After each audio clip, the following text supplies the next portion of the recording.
Well, welcome, ladies and gentlemen, to another edition of Seen Beyond and Through with Monty. Right before you is a friend of mine. This is his favorite YouTuber. I am Eloho. And he sent me a story that she did about 2 weeks ago. He sent me a lot of her links to her videos. He asked me what is my opinion about them. And he sent this particular one to me about what she titled The First Biracial Bachelor. Sends a black woman a message. Now, I wanted to point out some things about what she stated. What I'm going to be in, sorry, Dre, a disagreement about what she stated. Because she's insisting on a lot of things. Primarily, the main thing is that calling him biracial. But I want to point out to you what she stated. And what she said was that, and by the way, I didn't tape it because it could go into a copyright. And I don't want, any type of violations or strikes. So I'm going to have to quote to you what she said. But you can go back and watch her video about this particular topic here. She has some very interesting videos. But regarding this, she stated that this is the reason why she used the term biracial as opposed to black. But she states that some will find it offensive. I guess that she used the term biracial. But she goes on to say, I would find it offensive if someone were to completely erase part of my identity. So let's tackle one thing first. She called it the first Biracial Bachelor. Now, The Bachelor has been on since 2005.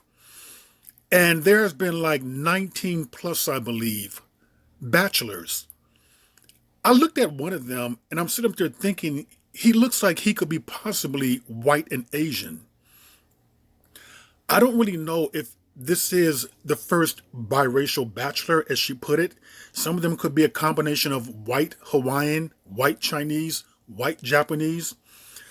Let's go with Middle Eastern and some type of a white. Normally speaking, people use biracial when it involves black and white. But I'm going to think that there was probably other bachelors who were biracial who probably identify as white. Because being around or growing up around a lot of biracial people, let's say it's Cerritos, California, there's a lot of combination of white and Asian. And I can tell you that half and half, some of them consider themselves white, some of them consider themselves Asian. So that's first thing first. Now I want to talk about Matt James and her insistence on calling him biracial. Here's the problem with this whole thing right there. Matt states that he identifies as a black man. You can hear him speaking. He says that he felt a lot of pressure being identified as the first black bachelor. Now, before I go on with this, I need to play you a clip of something that will help tie into what I'm trying to say and where I'm trying to go with this. Wait a minute. Hold off on the clip for a moment here. I need to go on with this here. Now, she states that she would find it very offensive if she were to erase someone's identity, completely erase their identity by just referring to them as being black as opposed to biracial. Now, here's the thing with this right there. Remember Halle Berry? Sure you do. I guess I'm trying to say, remember a statement she made. Halle Berry made a statement where she said that her mother, Judith, had her look in the mirror. And she asked Halle, when you look in the mirror, what do you see when you look at me? And Halle said, white. And she goes, her mother says, what do you see in the mirror when you see yourself? And Halle says, black. And I had a hairdresser. She was a white woman. She majored in black hair. This was way back in the day when I used to get the Jerry curl done. And she had 3 biracial / black children. And she said that my kids are black. So here's where I'm taking this right here. This is Alexis Ohanian. with Olympia, Serena Williams' husband and daughter. Watch this. Look at the bottom right here. She says, I'm saying this as a father who needs to be able to answer his black daughter when she asks, what did you do? This is a tweet from him. So I'm showing you this to show you that he identifies her as black. So many times when you see a biracial person who identifies as black, it is at the behest of their white parent. You are not erasing an identity. Their white parent is the one many a times who tells their half-black children that you are black. And I think righteously so. The reason why I say that is because society is not going to treat you as a biracial. When you have a certain type of pigmentation, certain coloration, society will treat you as being black. What is being discriminated against as a biracial? So many of these biracial / black people who identify as black, they are doing so because their white parent knows how society, how the world is going to view them. And they encourage them to identify as black. No doubt that the white parent grew up with white siblings, white relatives, and they know well that the biracial / black child does not look anything like them. So it's not anything about erasing an identity. It's not like somebody just secretly going in there and taking over and by stating that, no, I'm just going to disregard your white parent and only and fully acknowledge your black parent. That's not how that works. Now, before I go any farther with this, is a picture of Matt James right here. Now I want you to watch the video. Well, when we look at race, we know one thing. There's no genealogical or biological basis for race. As you know, everybody is mixed with somebody else. However, it becomes a political designation. So are you black? Are you mixed race? Now politics has come in and how society perceives and labels individuals. In this case, it happens to be African American. So this is where people get mixed up about race in America, and particularly what it means to be black. You heard what he said, that it's political. Yeah. And this is where people make the mistake by being one-dimensional, by looking at race as being only about genes or basically DNA. So I'm going to ask a question. Does genotype overwrite phenotype, or does phenotype overwrite genotype? Guess what? Not answered. No one can answer that because by and large, what is considered black in America is pretty much a social construct. And within that social construct, a biracial person with a black parent or a white parent can legally identify as black. Being black in America is more than just your DNA. It is not only political, it is a history, it is a culture, it is a conscious connection to other black people, to the ancestors. It is an experience. And I can tell you by looking at Matt, I'm sure that he was reminded every single day that he is black. And that will help for you to shape your identity, which no one has a right to disregard or take it away. I do find that when people get there and say or insist that, no, these biracial people are biracial, and I'm not going to call them black. That to me is no different than someone who's choosing or who's going to identify a transsexual. Let's say for transsexual from a male to female, a transition, and they want you to call them by their proper pronoun, she, but you insist on calling them he, or you insist on calling them male when they want you to identify them as female. That is no different than that. And understand there's one thing right here. No one is going to look at this biracial and think biracial. In every sense of the word, in our society and around the world pretty much, he's going to be viewed as a black man. He's going to be viewed as a black man. No one is going to treat them like a biracial. So I'm trying to have people just understand that when you look a certain way, when people have been conditioned to look at black people looking a certain way. It could be lighter than this, it could be this complexion, it could be darker. All the discrimination that black people go through, all the stereotyping that go through, they are going to be treated as being black. He is going to be treated as being black. No one is going to look at him and think biracial, which he's not, by the way. I'm just throwing a picture of me in there just to show you that these gentlemen right here who are biracial do not look that much differently from me. There's no broad spectrum. I have two black parents. I'm not biracial. They don't look any differently than what I look, to be honest with you. And in the history of Matt, I want to share something with you. Okay, she, from what I understand, I'm Eloho. She says that she's a first generation Nigerian. In some respects, he's blacker than what she is. And let me tell you why I say that. Through the black parent, which is American, through that black parent, through generations back, if Matt were to be back there in slavery times, he would be a slave.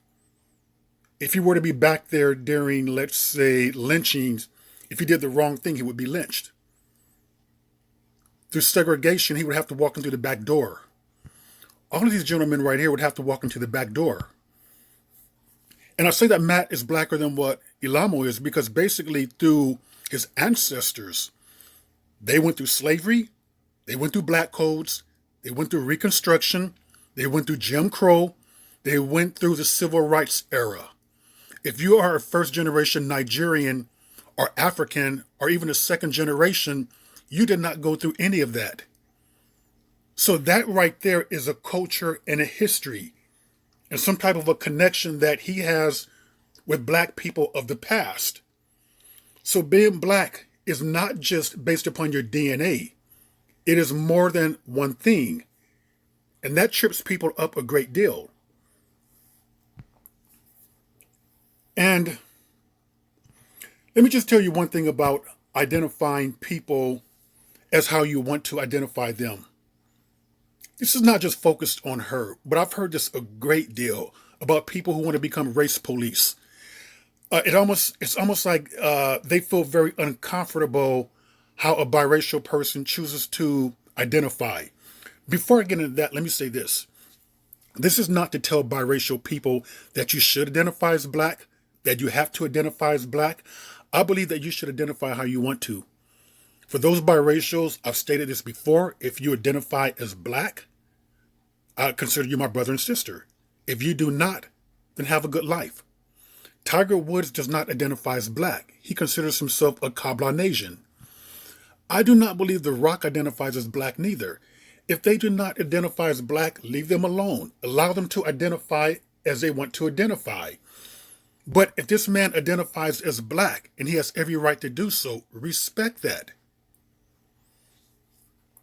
Because at the end of the day, it is his choice. He made the choice. This is a grown man. I did not give birth to him. No one else gave birth to him but his mother and father. So therefore, that is a family dynamic right there as to how biracials choose to identify. It is not up to other black people. It is not up to other white people. It is not up to other biracials. It is a very personal and individual decision as to how that person wants to identify. Do I believe in the one-drop rule? Hell no. I think that's going way too far. I think it goes a bit far when you have someone like, let's say, a Sean King who identifies as black. However, let me say this much. I'm not going to protest it when they look that far white, but I'm not going to embrace it neither. He's someone I would embrace as a brother.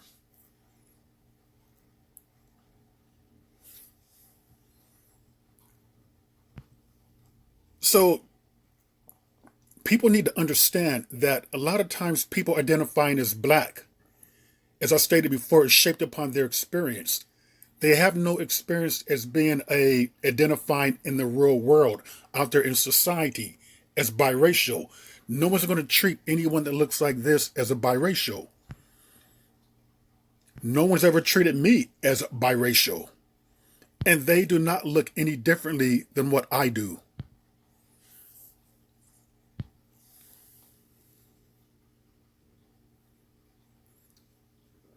So this is all about respecting someone's individual choice. And let me say this one thing too about legalities, about race being legal. Technically speaking, census forms that we fill out every 10 years in America, where we do a little survey, and certain government jobs that require you to list your race, if Matt were to put down black, he would be within his right to put down black. If we had, let's say, 5 million biracials that suddenly showed up in America the next day, they were granted legal citizenship, they can legally put down black. And let's say if they were to live in one particular area, the census will count them as black and funds will be allocated to that particular area. So how a person chooses to identify in race is definitely a social construct that can be different from country to country, from time frame to time frame.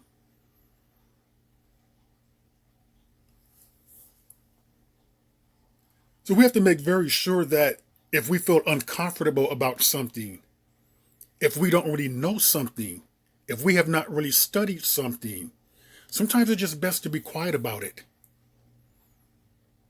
and not try to push what makes us feel uncomfortable onto that individual, because we are trampling over people's rights and they have every right to identify as being black.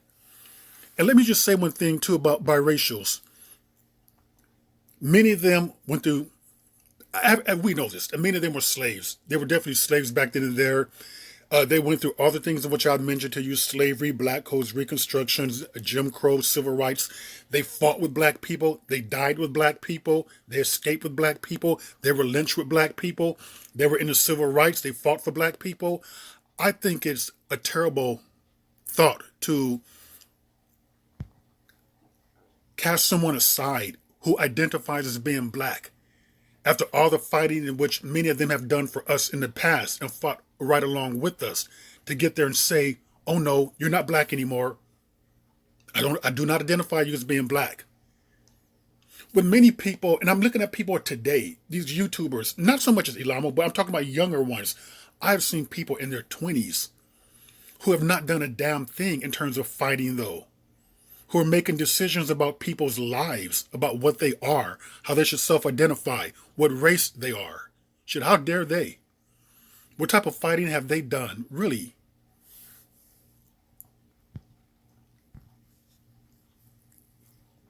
So I'm going to close with this here. Being black in America is not just based upon DNA or genetics. It is based upon laws, history, culture, conscious connection. It is political. Could be even more. It really could be. But with all those things, anyone who's biracial has every right to identify as being black. And guess what? If reparations were given out, considering all that they went through, they would actually qualify for reparations as being black. Because all those things that I have mentioned, they went through those things along with black people. So let's be respectful of a person's choice as to how they choose to identify. It is their choice, no one else's to make. And with that, ladies and gentlemen, that was another edition of Seeing Beyond and Through with Monty, and I will see you beyond and through.